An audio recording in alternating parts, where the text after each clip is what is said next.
بسم الله الرحمن الرحيم.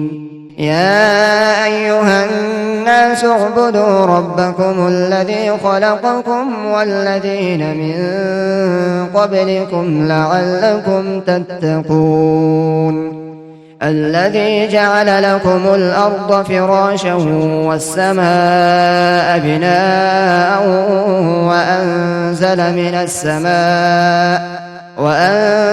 من السماء ماء فأخرج به من الثمرات رزقا لكم فلا تجعلوا لله أندادا وأنتم تعلمون. وإن كنتم في ريب مما نزلنا على عبدنا فأتوا بسورة من مثله وادعوا شهداءكم من دون الله إن كنتم صادقين.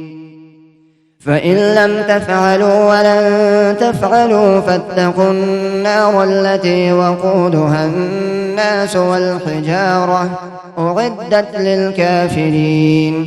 وبشر الذين آمنوا وعملوا الصالحات أن لهم جنات تجري من تحتها الأنهار كلما رزقوا منها من ثمرة رزقا قالوا هذا الذي رزقنا من قبل وأتوا به متشابها ولهم فيها أزواج مطهرة فيها خالدون.